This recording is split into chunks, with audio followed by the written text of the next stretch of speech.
Full disclosure, I was an anti-masker during COVID. No, it wasn't because they infringed on my freedoms, or that I found it hard to breathe. It was just that masks made my assignment at the time rather difficult. I'm a mercenary, a gun for hire. I contract out through a shadowy outfit based in DC. Up until 2020, my jobs had all been sandy. The Sahel, Somalia, Afghanistan. Poor places where the big governments like to play war. My jobs were the dirtiest of the dirty work. I did missions that militaries wanted to be able to distance themselves from if something went wrong. It was only a matter of time before I got a fucked up contract like I did in Romania. A memo came in from Bucharest, asking for 12 American contractors with combat experience. I didn't ask questions. The paycheck was enormous for what seemed like a cakewalk compared to keeping up with the West's war of terror. Or shit, I mean on terror. Yeah, that's it. The war on terror. All 12 of us were given different arrival dates. When I landed in Romania, 6 soldiers from America were already there, and I suspected I'd be meeting up with them. But none of my suspicions turned out right. Upon landing, I was put into a taxi hired by the government, and after several hours without so much as a pee break, I'm stepping out of the car all groggy, with my black duffels and rifle crate. A swath of great forests runs through Romania, following the Carpathian Mountains like a backwards L. I was now near the head of that L, by the Ukrainian border. I could hardly believe my surroundings when I got there. I was expecting to join a tactical team for a briefing. What I found was a thatched roof shelter. It was wallless, little more than a structure to give travelers shelter from the rain for a night. This shelter was stationed at the edge of a forest. It was some kind of checkpoint or resting point before you ventured any further into the woods. There was a single trail that snaked through the dark spruces behind it and disappeared deep into the forest. Something was off about this assignment, but my mind didn't linger on what. I stopped and breathed. The fragrance of the coniferous trees was a balm after 6 hours of smelling my cabbie's camels. But he himself wasted no time getting away from fresh air. The taxi driver slammed his door and sped off without a goodbye. A spatter of mud slapped onto me as the little car puttered away. I flicked a few globs of mud off my sleeves as I went into the shelter. There, an old man tended a fire, cross-legged, while 2 grey-muzzled sheepdogs rested their chins on his legs. I did not speak Romanian. I reviewed the emailed instructions I received. All they said was speak to Boyan once I arrived at the destination. I knew I wasn't being played. My contractor has a system to verify all communications. It was confirmed that the Romanian government had wanted me here. But why? Boyan? I asked, and waited for an answer. The old man nodded. Sit, please. He gestured at a dry spot of dirt across the fire. I moved my bags in under the shelter and sat. I'm not sure I'm in the right place. No, you are. Where are the other soldiers? It is just you and me. I laughed and shook my head. And what's our objective? I take it there's a terrorist outpost in these woods. I pointed at the trees. Or are we after wolves attacking a shepherd's herd? The old man just stared at me until I blushed and looked away. His expression was a quiet condemnation of my arrogance. When his silence had properly highlighted the stupidity of my last sentence, he spoke. There are many tribes in these woods. They choose to live a life, unspoiled. They cut wood, carry water, catch fish. They shunned the cities to live in the woods. He broke a few sticks in half and fed them to the fire. The dogs watched the new kindling crackle and burn before gently closing their eyes again. It wasn't always like that. One tribe was so cruel, so cunning. They were the parasiti, parasites. They took what other tribes had, instead of making things of their own. They had no fishermen, no smiths, no weavers, only killers. This tribe, they adapted to kill and feed on humans. They grew fangs. I nodded my head, knowing where this was going.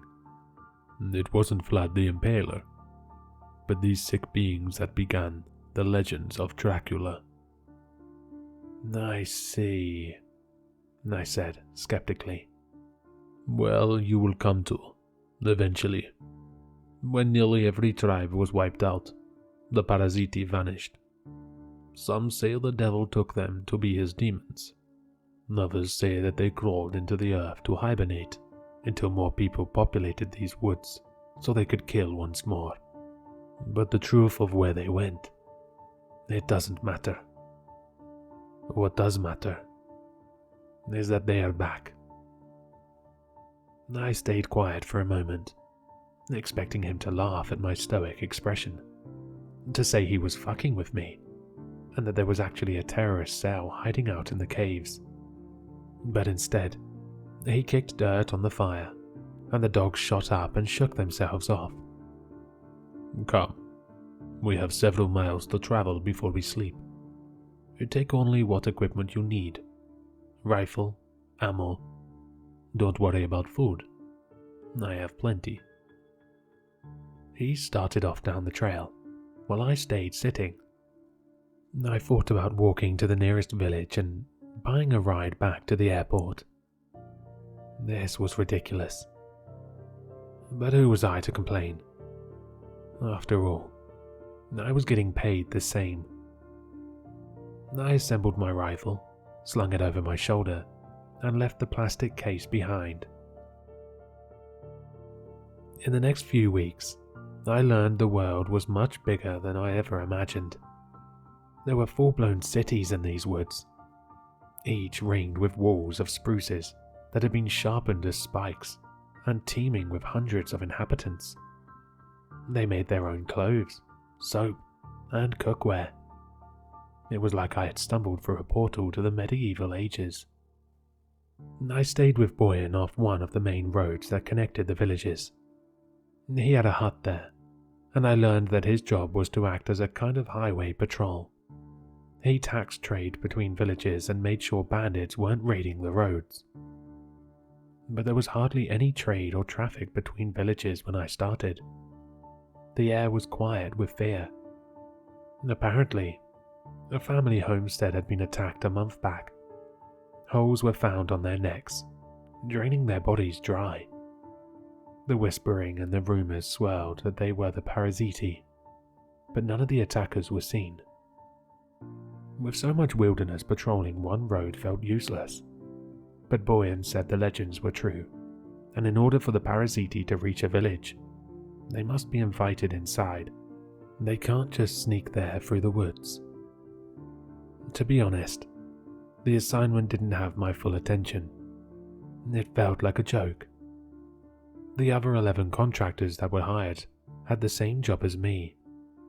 They were assisting other patrols between villages. Boyan did have a radio, and no unusual activity had been reported by any of the sentries on the road.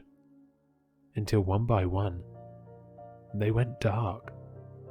It started further down the mountain range. First it was the outpost near the Serbian border. Then the woods of central Romania went quiet. It was making its way towards us. We used to get a wagon or two a day coming from the south, but all travel suddenly ceased. When the village caught word that communication with the south was gone, I thought they'd flee to the cities. Instead, They nailed closed their shutters, barred their doors as soon as it was dusk, and loaded their rifles. It felt like something was coming. One day, when Boyan and I were watching the road, the rickety wagon approached, pulled by a pair of mules, their ribs bulging against their fur. Boyan and I looked at one another, and I shouldered my rifle, stepping out into the muddy road. With not much else to do, I had dived into learning Romanian my first few weeks here. While I couldn't much speak it or read it, I could understand the gist of Boyan's conversations at this point. He did most of the talking while I stood tall and menacing with the rifle across my chest. The protocol for our road patrol was simple.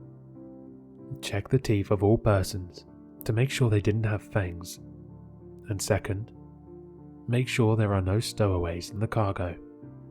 There's sometimes men going through sacks of wool or piles of potatoes, but so far, we hadn't turned up anything. The driver wore a mask and stopped the mules. The beasts stood dumbly in the road, blinking lazily.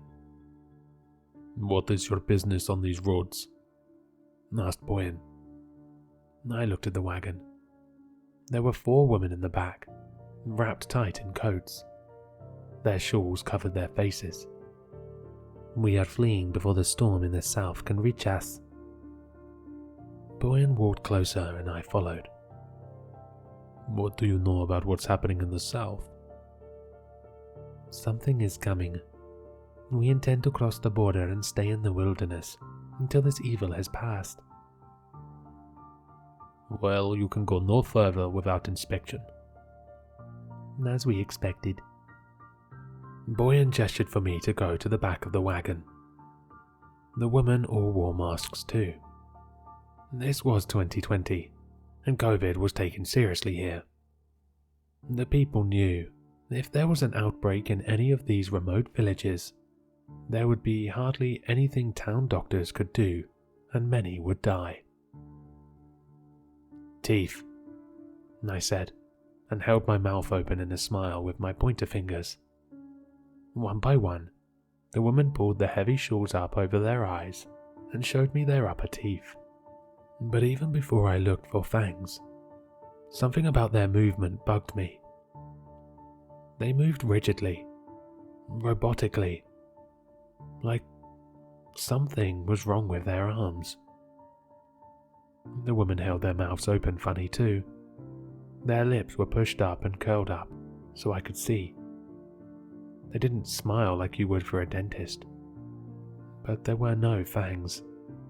The last 2 women who showed me their mouths had fresh blood running from their gums. I indicated that they could let their masks down and walked over to Boyan. I pushed him back a few steps so we were out of earshot of the driver and whispered in his ear. "No fangs, but something seems off. Some of the women, their gums are bleeding." "That is not uncommon, especially when travelers know we're checking teeth. They brush them hard to be polite.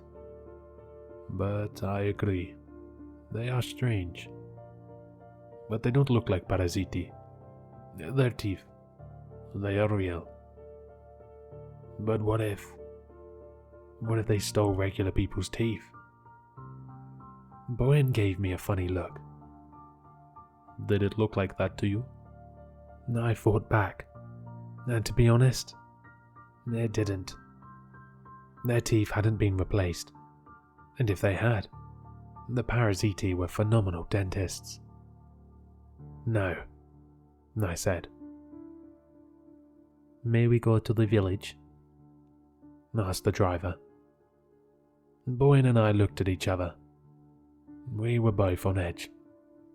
If it weren't for our anxiety, it was possible we might have found nothing out of the ordinary with this inspection to begin with. Boyan waved them on. "You may go. Safe travels." The driver raised one arm in farewell, and Boyan and I both watched him with skeptical squints. There it was again. That strange robotic movement. and we stood in the road while the mules plodded on, listening to the cart moan and creak until they were up the hill and out of sight. That night, Boyne and I ate supper in silence. I was getting paid weekly, so there was no completion clause for my contract. I remember I was thinking about leaving that very night, when Boyne and I looked up at the same time. There was a sound on the wind, a wailing. We burst out of the hut, where the noise was clear. The nearest village was almost 3 miles up the road, but we heard the screams clear as day. I started gathering my things, and Boyne was already sprinting. As we got closer, we smelled smoke and could see the orange glow of flames flicker in the sky. In the time it took to get there, the screams had ceased. The gate to the village was left wide open, invitingly. Boyne and I slowed and walked silently the rest of the way. The village still made noise. The fire leaping hut to hut was crackling, whistling and roaring. We got to the mouth of the gate, and I froze. My combat experience didn't prepare for this terror. There's speed to a firefight, a forgetfulness of fear. But this had me shaking like a child. There, inside just the gate, were the bodies of the coach that had passed by hours earlier. The man and the 4 women. Boyne bent and turned one of them over, and we both jumped back at how easily the corpse moved. It was weightless. I set my rifle barrel against the chest of one and prodded with it. The entire chest was empty. No organs, no bones. It was like that for all of them. Their legs and arms were hollow tubes. And their heads, they'd been cut in two and stitched back together. The parasiti, I said aloud. They massacred them when they got to the village. They were already here, waiting for more people to come. No, said Boyne, stepping backwards. No. He started to sprint away into the woods. Trojan horse. He shouted back at me. Hey, wait. But I stayed still, realizing what he meant. It was why their movements were so mechanical earlier. It was why some of their gums leaked blood. The parasiti had emptied these humans out, spooned out every last ounce of flesh, and stuffed themselves inside. Oh, fuck, I said, while beginning to follow Boyne. You see, it was our fault. We were the ones that had let them in.